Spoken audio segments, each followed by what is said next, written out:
La famille, bonjour et bonsoir et bienvenue sur Néo Barça où on va débriefer le match Barça contre Atalanta. Oui, parce que c'est un match qui finit sur un score de 2 buts partout, mais il y a plein de choses à dire sur ce match-là. Parce que frérot, on reste encore deuxième malgré la défaite de Liverpool. Et ceci est le premier point déjà, on va pas trop tourner autour du pot. Premier point déjà qui m'énerve par rapport à cette défaite-là, c'est que... Premier point déjà qui m'énerve par rapport à ce match-là, c'est que le Barça n'arrive pas à capitaliser sur la défaite de Liverpool. Voici une chance qu'on a eu de finir premier, mais là, on ne pourra pas finir premier. On a plus de buts que Liverpool, mais malgré cela, à cause de ce match-là, on ne pourra pas finir premier, on finira deuxième. C'est pas grave, c'est pas bien grave, mais je pense qu'on va vraiment le regretter. C'est très possible qu'on le regrette. Deuxième place, c'est pas mauvais. Qui aurait cru qu'on finirait deuxième dans une Ligue des Champions où il y a plein d'équipes? Ben là, c'est fait, on a fini deuxième, c'est pas mauvais, mais on va parler de ce match-là. On va parler de ce match, on va peut-être faire une autre vidéo où on parle de ce que ça engendre dans l'arbre de la Ligue des Champions, parce que là, le Barça pourrait rencontrer entre PSG, Benfica, Brest et Monaco. Voilà, c'est ça que le Barça pourrait rencontrer. De l'autre côté, je vais afficher, vous allez voir. De l'autre côté, il y a Sporting, Braga, Atalanta encore, BVB, LOSC. En fait, on évite des gros jusqu'au quart de finale, faut le dire. En fait, jusqu'en demi-finale, on peut dire, parce que de l'autre côté, c'est là qu'il y a le Real Madrid, Bayern, City et tout, Arsenal. On évite des gros en étant deuxième. Mais voilà, je pense qu'on aurait pu quand même être premier. Alors parlons de ce match-là. Moi, je pense que déjà, faut le dire, il y a eu des rotations et ce sont pas des rotations qui ont plombé nécessairement l'équipe, qui ont plombé nécessairement le Barça. Mais j'ai envie de dire qu'il y a une chose qui a manqué aujourd'hui, c'était Casado. C'était Casado dans ce milieu parce que le milieu il était tellement on passait trop en fait dans le milieu du Barça.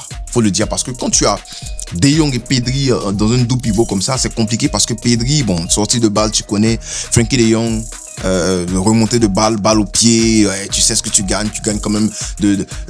En fait, il se réveille Frenkie de Jong, faut le dire, parce que j'ai bien aimé sa deuxième mi-temps, comme toute l'équipe d'ailleurs. Cependant, avec Eric Garcia Araujo derrière, tu sais déjà que ta défense est un peu affaiblie parce que c'est une paire qui n'a pas l'habitude de jouer ensemble. On a déjà parlé de ce que Araujo faisait avec Koubarsi. On a dit que c'était pas si fluide que ça en défense, mais là tu viens mettre maintenant Eric Garcia, deux gars qui n'ont pas l'habitude de jouer en défense centrale, tu les mets ensemble. En plus de cela, ils n'ont pas l'habitude de jouer ensemble. Voilà, ça c'est recipe c'est recette pour perdre en fait. Voilà. Et Chesney qui est pas rassurant du tout. Vous avez vu sa boulette balle au pied, il préfère même sortir le ballon. Merci d'avoir fait ça. Un bon save sur le tac de Balde. Il a sauvé Balde d'un own goal, mais voilà, à part ça, je le trouve pas très rassurant. Mais enfin, faut le dire, le Barça a toujours eu le problème de gardien. Donc, on va prendre ça pour le moment. Mais, je m'attarde sur l'axe parce que l'axe était très fébrile aujourd'hui. Garcia Araujo, tu comprends que ça joue pas trop ensemble. Pedri, De Jong, c'est compliqué parce que t'as pas Casado. Tu as besoin d'un gars comme Casado pour solidifier un peu le milieu. Parce que voilà, on voit Casado en 6, mon frère, c'est autre chose. Mais il fallait le reposer, je comprends. Mais voilà, Pedri, De Jong, c'est compliqué. Il va falloir faire attention si c'est des matchs très importants. Tu peux pas faire jouer ces deux-là ensemble. Surtout quand derrière la défense, pour moi, la défense, c'est pas si stable que ça. Première mi-temps catastrophique et cataclysmique de la part du Barça parce que, ouais, tu as la possession, mais je pense que tu fais pas grand chose en fait avec cette possession-là. Je pense que tu n'es pas dangereux. Je pense que voilà, c'est une première mi-temps qui est catastrophique. C'est à oublier parce que je crois que c'était le pire match à regarder. La pire première mi-temps à regarder. Parmi toutes les premières mi-temps, moi j'ai pas regardé le multiplex, mais j'ai vraiment pas aimé ce que le Barça a proposé en première mi-temps. Après ça, on revient deuxième mi-temps. Il y a pas grand chose qui se passe en première mi-temps. Deuxième mi-temps, le temps passe, 2 minutes seulement et but de Lamine Yamal. J'ai aimé la façon dont ça a été. Le but a été fait. Lewandowski passe Rafinha qui trouve très bien Lamine Yamal et qui va se calmer et finir. On va pas tirer dans le tas, on va pas jeter le ballon. Je me rappelle d'une opportunité que comment ça s'appelle là, Ferran Torres jette dans le match précédent, mais pas pour tirer sur lui, mais c'est à peu près la même chose. Il reçoit le ballon, il se précipite, mais Lamine Yamal il contrôle son ballon et puis voilà, il dribble le gardien parce qu'il est déjà en pleine vitesse, il pose le ballon malgré un très bon tacle du défenseur, il place son ballon, il marque 1-0, but travaillé de la part de notre trio de devant. Mais voilà, on était plus proche du 2-0 que du 1-1 parce que Lewandowski a eu cette occasion-là. Et j'ai envie de vous demander, mais comment ça se fait que je vais mettre l'occasion ratée? Comment ça se fait que tu te retrouves dans cette position-là et tu n'arrives pas à marquer Robert? Robert est nul. Lewandowski est nul. Et je le dis depuis, moi, j'ai ouvert déjà le dossier sur Lewandowski. Lewandowski, pour moi, c'est le garage. C'est plus la peine, Lewandowski. Parce qu'à part les pénaltys qu'il a mis, qui sont très importants, je le souligne d'ailleurs, mais Lewandowski nous sert presque à rien, en fait. Bon, il a participé au but. Mais toi, mais regarde, tu rates une occasion comme ça où tu peux endormir le match, un 2-0. Tu peux quand même endormir le match et puis après faire une possession, posséder, garder le ballon. Tu te permets de rater. Juste après, Ederson foudroie le Barça. Crochet, petit crochet comme ça sur Gavi. Gavi voyage, il a voyagé l'esprit de Gavi. Il a voyagé l'âme de Gavi. Petit crochet, pied gauche. Un très bel enchaînement. On avait déjà parlé de lui avec Charel en live. On avait dit que ce gars-là, franchement, Ederson, il est fort. Il a boum. Il n'y a rien que le gardien puisse faire là. Bon, peut-être qu'il peut faire mieux, mais c'était trop beau. Moi, franchement, j'ai applaudi. J'ai aimé le but. J'ai applaudi. Et en fait, tu as besoin d'un truc comme ça au Barça. Un milieu qui a fait un double contact, boum là. On fait pas ça la plupart du temps. On voit que Pedri, quand il commence à shooter, il est dangereux. Mais après, il faut demander pardon à Pedri pour frapper de loin. Après, il faut demander pardon au Frenkie de Jong là pour frapper de loin. Il le faut de temps en temps, mais peut-être que c'est le Barça qui demande ça. Mais frérot, tentez vos chances de temps en temps. Là, il a décanté la situation très vite. Et après, le match est ouvert. Après, on sort de Robert Lewandowski qui a rien foutu dans ce match-là, à part la passe clé qu'il donne à Rafinha, la passe avant la passe D. Robert Lewandowski, je l'ai trouvé très nul. Et depuis longtemps, je le trouve trop nul. Je le dis. Ferran Torres, il entre dans les matchs. 20 minutes, il propose mieux que Robert Lewandowski. Il garde le ballon au moins. Il arrive à participer. Et surtout, dans les appels en profondeur, Ferran Torres, il est beaucoup mieux.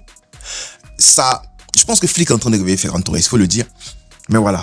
Sortie de Robert Lewandowski, sortie de Gavi, et puis entrée de Fermin. Et comment il s'appelle là? Entrée de Fermin, Pau Kobasi, et puis Ferran Torres. Voilà. Et après, le match est ouvert. Rafinha passe des encore très beau centre sur la tête de Ronald Araujo. Voilà. Qui marque son but, hein. Bravo. Et puis, sa célébration, le King Kong et tout. Dit, je suis là pour rester au Barça et tout. Bravo. Bravo pour ce but-là. Et on sait que c'est sa qualité, là. La tête. Tête, c'est sa qualité. Mais à part ça, ce qui est pas sa qualité, par contre, c'est le placement défensif. Donc, 2-1. On se dit qu'on va gagner le match, mais non. Juan Cuadrado, il entre et tout. Nicolo Zaniolo, il entre et tout. Et puis voilà, ça commence à paniquer. 2-3 passes dans le dos de la défense, ça fait but. 2-3 passes dans le dos de la défense, ça fait but. Et il y a une seule personne pour venir couvrir le hors-jeu. C'est le gars qui vient de marquer, c'est Ronald Araujo. Il fait un bon match. Hein. Il fait un bon match. Dans l'intention, c'est bon. Le but et tout. Mais défensivement, ce qu'on te demande de faire là, c'est compliqué. Il plombe la ligne de hors-jeu.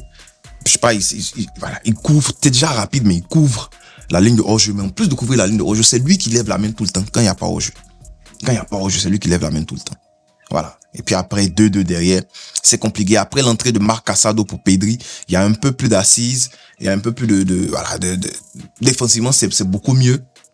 Mais voilà, moi, je trouve que Ronald Araujo fait un bon match.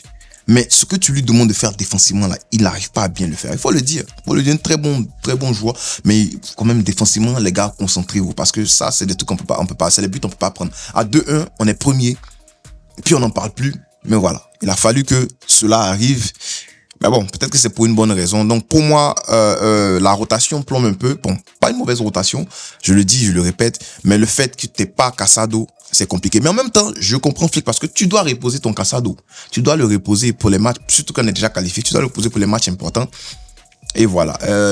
Un autre problème aussi, c'est les Robert Lewandowski. Il nous faut un 9, les gars. Parce que les gamins, ils vont perdre la boule. Il faut que, c'est eux qui vont venir marquer c'est les Fermin à ceux qui vont venir marquer. Lewandowski, tu fais quoi? Si c'est pas pour venir plomber énerver les gamins, tu fais quoi? Robert Lewandowski, pour moi, c'est le gars. Je le dis direct. Une deuxième mi-temps qui est beaucoup mieux. Par contre, voilà, il y a plein, on aurait pu mieux faire. Pour moi, homme du match, c'est facilement Lamine Yamal. J'ai trouvé bien, j'ai vu comment il a fait danser. C'était qui, là? J'ai oublié le nom. Je crois que c'est Ian, voilà. Il a fait danser le gars. Très mal, le gars a glissé là-bas. Bon, la pelouse aussi a un peu aidé. Ah, man, frère, c'était autre chose, c'était autre chose.